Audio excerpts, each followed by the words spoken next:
시청자 여러분 안녕하세요. MC 김세영입니다. 드디어 천고마비의 계절 가을이 왔습니다. 여러분 제 뒤에 힘차게 달리는 말 보이시나요? 여러분은 말하면 가장 먼저 뭐가 떠오르시나요? 저는 이 말하면 튼튼한 무릎 관절이 먼저 떠오르는데요. 가을이라서 야외 활동 많이들 하실 텐데 무릎 관절 건강하게 지키셔야겠다는 생각이 듭니다. 그래서 오늘은 무릎 관절 질환에 대해서 알아보도록 하겠습니다. 오늘 이 시간에는 정형외과 전문의 최상영 과장님 모시고 무릎 관절 질환에 대해서 알아보도록 하겠습니다. 과장님 안녕하세요. 네, 안녕하세요. 네, 우리 신체는 많은 관절로 이루어져 있잖아요. 그중에서도 오늘은 무릎 관절 질환에 대해서 알아볼 텐데요. 먼저 제가 오늘 이 병원에 들어서면서 마크를 하나 발견했거든요. 보건복지부 지정 관절 전문병원이라는 마크던데 이게 어떤 의미가 있는 건지 궁금합니다. 네, 전문병원 제도의 도입 배경에 대해서 설명드릴 필요가 있겠습니다. 전문병원 제도는 특정 진료 과목이나 특정 질환에 대하여 난이도 높은 의료 행위를 하는 병원을 전문병원으로서 지정하여 역량 있는 중소병원의 보건의료상 기능을 강화하고 국민에 대한 양질의 의료 서비스를 제공, 건강보험 재정의 지속 가능성 확보 등을 위해서 도입되었습니다. 이에 건강보험심사평가원은 2011년부터 전문병원 지정 및 평가 등 수반 업무를 보건복지부로 위탁받아 수행하고 있습니다. 네, 그렇군요. 그럼 모든 병원이 전문병원으로 지정될 수 있는 건 아닌 것 같은데 어떻습니까? 모든 병원이 지정되는 건 아닙니다. 먼저 전문병원의 유형을 알아보면 난이도 혹은 중증도 높은 질병 및 시술과 관련된 의료 서비스를 주로 제공하는 병원, 서비스의 제공에 경제성이 있어 경쟁력이 높은 병원, 수요가 제한적이거나 국가적으로 갖춰야 하는 서비스 혹은 수요 대비 공급이 부족한 서비스를 제공하는 병원 등이 있으며, 지정 방식은 지정 신청을 한 병원급의 의료기관을 대상으로 지정 기간을 충족하는 병원에 대하여 상태 평가를 실시하여 지역별, 분야별 균형을 고려하여 보건복지부 장관이 지정합니다. 2015년 현재 전국에는 18개의 관절 전문병원이 지정돼 있으며 각 질환별 전문병원에 대한 정보는 대한전문병원협의회 및 보건복지부 홈페이지를 통해서 검색해 보실 수가 있습니다. 네, 그러니까 특정 질환에 대해서 전문병원을 미리 알고 계신다면 양질의 의료 서비스를 받을 수 있는 거네요. 자, 그렇다면 본격적으로 무릎 관절 질환에 대해서 알아볼 텐데요. 먼저 무릎의 역할과 구조에 대한 설명 부탁드립니다. 우리의 몸은 206개의 뼈로 이루어져 있는데요. 관절이란 이 뼈가 만나는 곳을 말합니다. 인체는 크고 작은 뼈를 연결하는 68개의 관절이 있어 유연한 활동을 할 수 있게 되는데, 그림을 보시면서 관절의 구조에 대해서 자세히 말씀드리겠습니다. 관절에는 연골이 있어서 뼈의 끝부분에 붙어 뼈를 보호하고 뼈와 뼈가 직접 부딪혀 마찰을 일으키지 않도록 쿠션 역할을 해주는 물질입니다. 그리고 수축작용을 통해 동작에 필요한 힘을 제공하고 관절 주위 대부분의 충격 흡수에 결정적인 역할을 하는 인대가 있습니다.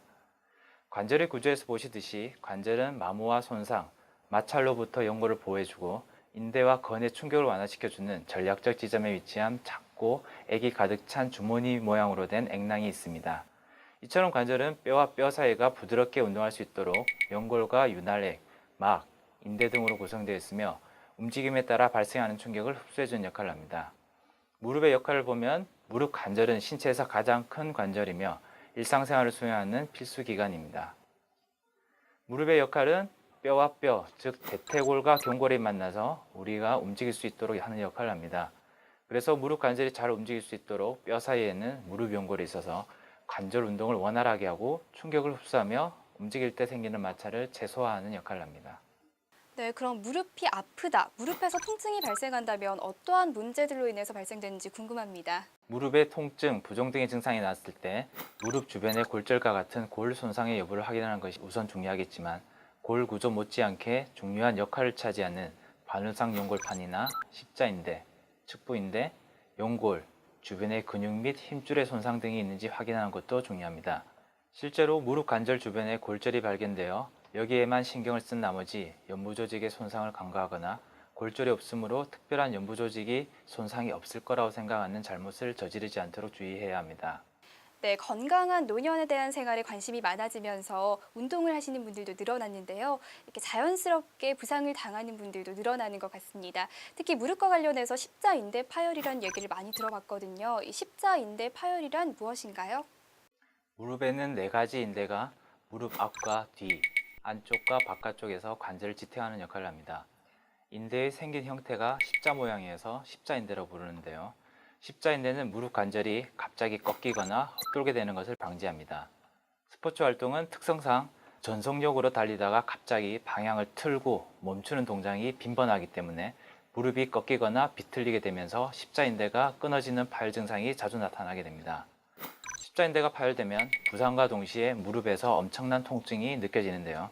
하지만 시간이 지나면 통증이 점차 약해져서 나아지는 듯한 느낌이 들면서 치료 시기를 놓치게 되는 경우가 많습니다.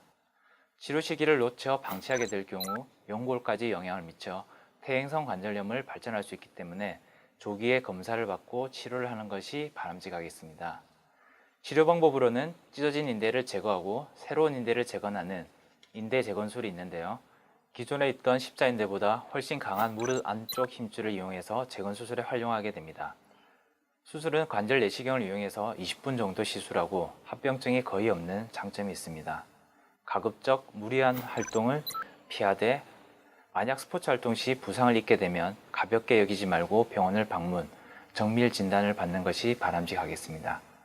네, 부상을 당해도 바로 가볍게 여기지 말고 병원을 찾으라는 말씀이시죠? 네. 감사합니다. 네, 앞으로 과격한 운동을 하기 전에는 사전에 미리 준비 운동을 해서 무릎의 부담을 최소화해야겠다는 생각이 드는데요. 다음에는 반월상 연골판 파열에 대한 설명 부탁드릴게요. 반월상 연골판 파열은 20대에서 40대 사이에서 흔하고 남자에서 2.5배에서 4배 정도까지 더 많이 발생하게 됩니다. 운동 중 갑작스런 회전력 등에 의한 충격으로 찢어진 경우가 많으나 퇴행성 파열은 외상의 병력이 없이 나타나는 경우가 많습니다. 그래서 심하지 않는 경우에는 모르고 지나친 경우가 많은데 하지만 손상된 부위가 점차 커지면서 부위가 붓고 통증도 커지게 되는데요. 심할 때의 증상은 계단을 오르내릴 때 시큰거리고 다리에 힘이 없게 됩니다. 연골판 손상 후 치료는 파열의 정도, 위치 및 범위, 환자의 증상의 정도, 특징 및 지속기간, 이전 치료의 유무와 경과 등을 고려하여 결정하게 됩니다. 상황에 따라 보존적 치료 및 수술적 치료를 결정하게 되는데요. 관절 내시경을 이용해서 연골판 절제술 및 봉합술을 시술하게 됩니다. 네, 가끔 오래 걷거나 장시간 서 있던 날 집에 가면 굽혔다 폈다 할 때 통증이 있을 때가 있거든요. 이건 어떤 경우인가요? 네, 그러한 증상이 있다면 무릎 연골 연화증을 의심해 볼 수 있는데요. 다음 사진을 보면서 자세히 설명드리겠습니다. 이 사진은 무릎을 옆에서 촬영한 사진인데요. 슬개골과 대퇴골이 만나는 검은 부위가 슬개대퇴관절이고 하얀 뼈와 뼈 사이에 검은 부위가 관절 연골이 위치하는 부위입니다. 즉 무릎 연골 연화증이란 슬개골이 대퇴골과 만나는 면에 있는 관절 연골이 비정상적으로 물러지는 질환입니다. 만성적인 무릎 통증의 주범이고요. 연골이 물러지게 되면 작은 마찰에도 쉽게 닳게 되고 연골이 닳게 되는 부위에 무릎 주위에 통증을 일으키게 됩니다. 무릎 앞부분에 강한 충격을 받았거나 골절, 탈구, 무릎 관절 사용이 너무 없었던 경우 등의 여러 가지 이유로 무릎 관절의 연골이 없어질 수도 있습니다. 이렇게 되면 마찰로 인해 무릎에서 소리가 나거나 통증이 오게 됩니다. 특히 통증의 경우 무릎 앞부분의 통증이 심합니다. 여성에게 흔하고 청년층에게 많이 나타나는 특징이 있고요. 이 상태로 계속 진행이 된다면 퇴행성 관절염이 초래할 수도 있으니 전문의를 통해 정확하게 진단을 받을 것을 권장해 드립니다. 네, 지금까지 알려주신 질환들은 급성 질환뿐 아니라 만성 질환으로도 발병될 수 있다고 하니 주의해야겠다는 생각이 드는데요. 만성 질환하면 가장 먼저 떠오르는 것이 무릎 관절염이 아닐까 합니다. 무릎 관절염에 대한 설명 부탁드릴게요. 네, 맞습니다. 관절염 중 가장 흔한 경우는 퇴행성 관절염인데요. 대개 50대 이후에 발병되며 가족력이 있습니다. 이 질환의 형태는 무릎 관절을 이루는 뼈들의 연골이 닳아 없어지는 것입니다. 따라서 뼈들 사이에 쿠션이 없이 부딪히게 되어 통증과 뻣뻣한 증상을 수반하게 됩니다. 그리고 류마티성 관절염이 있는데요. 활막이 두꺼워지고 염증이 생기는 질환입니다. 이로 인해 활액이 과다하게 분비되어 무릎 관절 공간을 꽉 채우게 됩니다. 만성적인 염증은 연골 손상을 일으켜서 결국에는 연골이 닳아 없어지고 통증과 뻣뻣한 증상을 유발시키게 됩니다. 마지막으로 외상성 관절염이 있는데요. 심각한 무릎 관절 상처가 있는 후에 발생하게 됩니다. 무릎 관절 부위의 골절이나 심각한 무릎 인대의 손상은 시간이 지남에 따라 연골 손상을 일으킬 수 있으며 결국에는 통증과 무릎 기능 장애를 초래하게 됩니다. 네, 그런데 과장님, 관절염은 특히 여성에게 더 많이 발병한다고 들었습니다. 특별한 이유가 있을까요? 관절염은 남성에 비해 여성의 발병률이 2배가량 높습니다. 그 이유는 폐경 등의 영향으로 여성이 남성보다 관절염이 10년 정도 먼저 시작하게 되고요. 연골의 마모 속도가 남성보다 빠르기 때문인데요. 특히 우리 어머니들 무릎을 구부리고 하는 가사활동, 예를 들면 쪼그려 앉아서 설거지를 한다거나 빨래를 하는 자세들이 퇴행성 관절염을 일으키는 중요한 위험 요소가 되겠습니다. 퇴행성 관절염은 대부분 노년 여성에게 대략 25% 정도에서 발생하고요. 류마티스 관절염은 여성의 약 3% 정도에서 발생한다고 보고되고 있습니다. 네, 관절염의 정확한 치료를 위해서는 정확한 진단과 검사가 필요할 것 같은데요. 관절염의 진단과 검사에 대한 설명도 부탁드립니다.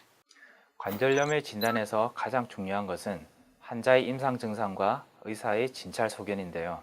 환자분은 병원을 내원할 당시 무릎 관절 내측의 국소적인 통증을 호소하게 됩니다.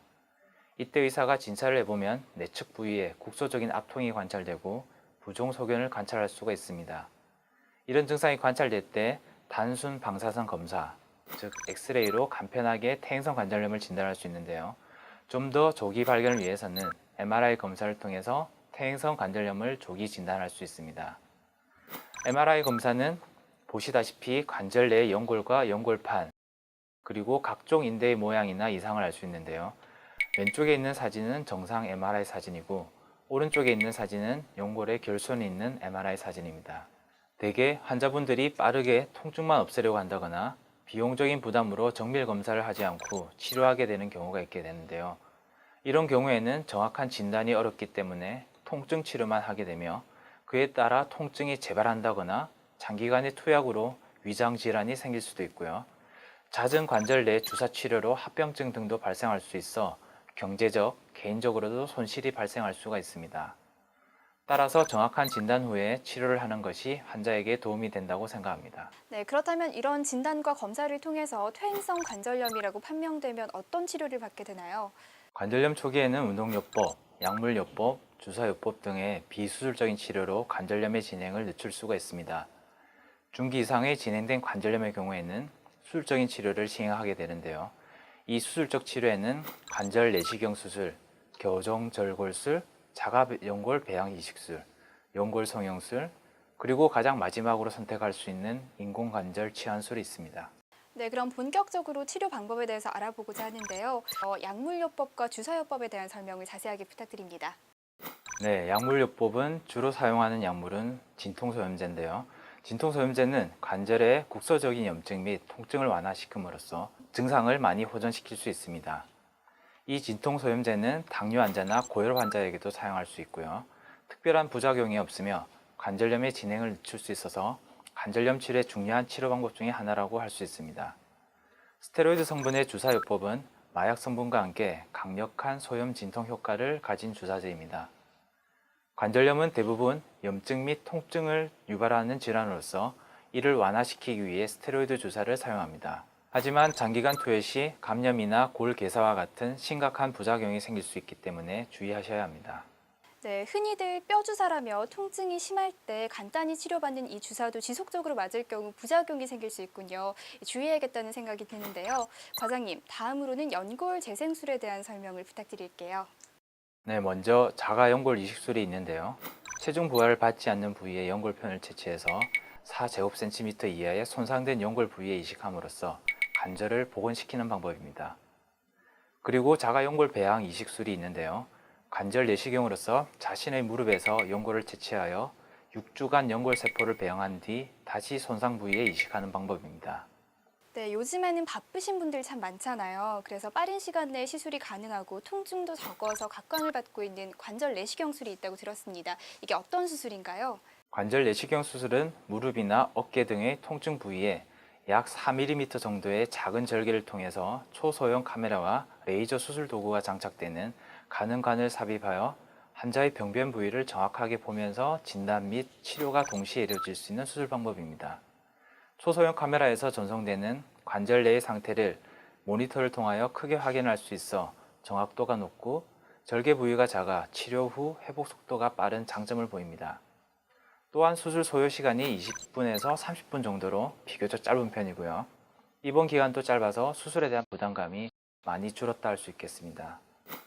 다음 사진은 초기 관절염 환자의 관절 내시경 사진으로서 사진을 보시면 관절 연골이 헤어져 있으며 실처럼 풀려져 있고요. 매끈하지 않는 걸 보실 수가 있습니다. 다음은 중기 관절염 환자의 사진인데요. 관절의 연골이 정상의 연골에 비해서 연골이 일부 소실되어 있어 뼈가 녹아 있는 상태로 수술을 요하게 됩니다. 네, 무릎 관절염의 수술적 치료 방법에 대해서 알아보고 있는데요. 인공관절 치환술이란 어떤 치료인지 궁금합니다. 흔히 인공관절 수술이라고 하는 인공관절 치환술은 나이가 들어서 발생하는 각종 관절염 또는 외상 등의 원인으로서 관절이 심하게 손상되고요. 관절이 정상적인 기능을 더 이상 할 수 없을 때 하는 수술입니다. 손상된 뼈나 연골을 제거하고요. 특수 재질로 제작된 인공적인 관절로 교체하는 수술로서 최근에 보편적으로 행해지는 수술입니다. 따라서 인공관절의 제작 기술이 많이 발전되어 수명이 더 늘어난 세라믹형 인공관절, 한국인들의 좌식 생활에 적합한 고굴곡 인공관절, 여성의 무릎에 적합한 여성용 인공관절 등으로서 각 환자의 개개인의 상태에 맞는 인공관절 수술이 가능하게 되었습니다. 네, 의료 과학의 발전으로 인공장기가 개발된다는 얘기는 들었거든요. 그런데 관절도 인공관절로 대체할 수 있는 시대에 살고 있군요. 정말 놀랍습니다. 그렇다면 인공관절 부분 치환술에 대한 설명도 부탁드릴게요. 네, 인공관절 부분 치환술이란 관절의 한쪽 부분만 닳아있을 경우에 그 부분만 인공관절로 바꾸는 방법입니다. 이 부분 치환술의 장점으로서는 피부 절개가 상대적으로 적으며 손상된 관절 부위만 제거함으로써 인대, 힘줄, 뼈 등의 본인의 관절을 최대한 보존할 수 있는 장점이 있습니다. 그리고 수술 시간이 1시간 내로 상대적으로 짧으면서 수술 후 조기 회복이 가능합니다. 회복 후에는 거의 정상에 가까운 관절 운동 능력을 기대할 수 있다는 것도 큰 장점입니다. 또한 다소 고령의 환자에게도 수술 후 효과가 뛰어난 수술 방법입니다. 네, 정말 장점이 많은 치료법인 것 같은데요. 모든 환자들이 이렇게 부분 치환술로 치료가 가능한가요? 앞서 알려드린 대로 무릎 인공관절 부분 치환술은 장점이 많은 수술이긴 하지만 모든 무릎 관절 질환에 적용할 수는 없습니다. 인공관절 부분 치환술이 가능한 경우는 비술적인 치료법으로 효과가 없는 경우, 무릎 관절의 내측이나 외측의 한쪽에만 관절염이 있는 경우, 관절염의 진행 정도가 중증도 이상인 경우에 가능합니다. 네, 그렇다면 부분 치환이 어려울 경우에는 전부 치환하게 되는 건가요? 네, 부분 치환술이 어려운 경우에는 관절 전체를 바꾸는, 즉 무릎 인공관절 전 치환술을 실시하게 됩니다. 무릎 인공관절 전 치환술이란 퇴행성 관절염이 말기에 이르게 되면 통증이 너무 심해지고요. 관절의 정상적인 기능상에 장애가 오게 됩니다. 예를 들면 뼈가 부딪히는 소리가 난다거나 가만히 있어도 지속적인 통증이 발생한다거나 다리가 휘어지게 되는 경우, 무릎이 심하게 붓고 구부리가 힘든 경우 등이 있습니다. 이런 경우 무릎 인공관절 전 치환술을 하게 되는데요. 손상된 관절의 전체를 제거하고 인공관절로 교체하게 됩니다. 최근에는 수술 방법이 개선되어 무릎 근육과 인대를 최대한 손상하지 않고 수술하며 통증 관리도 초음파 등을 이용해서 잘 관리할 수 있게 됨으로써 환자의 부담을 최소화하고 있습니다. 하지만 치료 시기를 놓쳐 관절염이 더 진행하게 되어 뼈가 심하게 소실되어 있는 경우에는 수술 시에 다른 금속 보강물을 추가적으로 해야 되고 그 결과로 재활 치료가 다소 힘든 점이 있습니다. 따라서 적절한 시기를 놓치지 않는 것이 중요하다 하겠습니다. 네, 이 퇴행성 관절염은 치료도 중요하지만 관리가 무엇보다 중요할 것 같습니다. 인공관절 치환술 후 특별히 주의할 점이나 관리하는 방법이 있다면 알려주시죠. 인공관절 치환술을 받은 환자분들은 적어도 1년에 한 번 정도 수술받은 의료진과의 면담 및 X선 촬영을 실시하게 돼서 관리를 하셔야 합니다. 인공관절 수술을 받은 다음 관리 요령으로서는 먼저 병원에서 가르쳐드리는 보행 요령과 구부리고 펴는 운동을 꾸준히 하는 것이 중요한데요. 그리고 또 인공관절 수술 후 많은 종류의 일이나 운동은 가능하지만 극심한 중노동이나 격렬한 운동은 삼가하는 것이 좋겠습니다. 수술 후 약 3개월까지는 병원에서 처방한 약을 드셔야 하며 대개 퇴원 후 1에서 2개월까지는 붓고 열감이 있으므로 얼음찜질이나 목욕, 물리치료 등을 해주셔야 하는데요.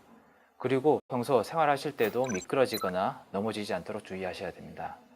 또한 맥주나 소주와 같은 술은 3개월까지는 삼가는 것이 좋으면서 정기검진은 수술 후 6주, 3개월, 6개월, 그리고 매 1년마다 빠지지 말고 병원을 방문하셔서 검진을 받으셔야 합니다. 네, 그러니까 수술 후에도 병원을 자주자주 방문해야 하는 거네요. 네. 네, 인공관절 수술이 필요한 환자들이 유의할 점이 있다면 어떤 게 있을까요? 과거 인공관절이 처음 시술될 당시에는 재료가 고가였고요. 품질에 따른 차이 등이 있어서 그런 부분에 고민을 많이 하셨다면 최근에는 의료기술이 발달로 그런 부분들은 많이 걱정하지 않으셔도 될 것 같습니다. 하지만 무릎 인공관절 수술은 우리 몸의 축을 이루는 부분이기에 수술의 정확도와 환자 개인의 상태에 따른 적절한 수술이 무엇보다 중요합니다. 따라서 인공관절 수술 경험이 많은 의료진과 최신 의료 장비의 사용 경험이 많은 병원을 고려해 보시는 것이 좋은 수술 결과에 도움이 되리라고 생각합니다. 네, 오늘 다양한 무릎 관절 질환에 대해서 과장님의 자세한 설명을 들어봤는데요. 이 퇴행성 관절염 환자들이 일상생활에 도움이 될 만한 방법이 있다면 알려주세요. 검증되지 않는 보조식품이나 기구에 의존하기보다는 초기 치료와 적당한 유산소 운동이 퇴행성 관절염의 치료에 도움이 됩니다. 관절염 환자분들은 정상인에 비해서 관절이 약해져 있는 경우가 많기 때문에 잘 관리해 주는 것이 중요한데요. 어려운 걸 부탁드리면 하기 힘들어하기 때문에 정말 쉽게 지킬 수 있는 방법들을 알려드리겠습니다. 먼저 평상시나 외출하고 들어왔을 때 따뜻한 물로 관절을 풀어주는 것이 좋고요. 한꺼번에 많이 걷거나 해서 관절에 부담을 주시면 안 됩니다. 그리고 운동이 좋다 해서 통증을 참고 걸으시면 병이 악화되니 꼭 병원을 찾으셔서 검사를 받으셔야 되겠습니다. 네, 과장님의 자세한 설명을 들었는데요. 마지막으로 무릎 관절 통증 때문에 고생하시는 분들에게 당부의 말씀 부탁드릴게요. 네, 병원에 치료를 하려고 오시거나 치료를 해도 그대로 아프지 않을까? 혹은 무조건 수술을 해야 되지 않을까? 걱정하시면서 치료를 망설이는 분들이 많이 계시는데요. 최근에는 의학 기술의 발달로 병의 단계에 따른 관절의 맞춤 치료가 가능한 시대가 되었습니다. 무조건 통증을 참고 계시면서 병을 악화시키지 마시고요. 빠른 시일 내에 전문 병원을 방문하셔서 치료하셔서 건강하고 행복한 생활을 하시기를 당부드립니다. 네, 명쾌한 답변 감사합니다. 지금까지 정형외과 전문의 최상영 과장님을 모시고 튼튼하게 무릎 건강을 유지하는 방법에 대해서 들어봤습니다. 과장님 감사합니다. 최근 가벼운 가을 산행 즐기시는 분들이 참 많습니다. 그런데 유행처럼 등산용 스틱을 가지고 가시더라고요. 이 등산용 스틱은 무릎의 충격을 일부분 손과 팔로 분산시키는 효과가 있다고 합니다. 이렇게 미리 예방하는 습관이야말로 자신의 무릎 건강을 지키는 첫걸음이 아닐까 생각해 봅니다. 오늘 저희가 준비한 내용은 여기까지고요. 다음 시간에 더욱더 알찬 정보 가지고 찾아뵙도록 하겠습니다. 시청자 여러분, 안녕히 계세요.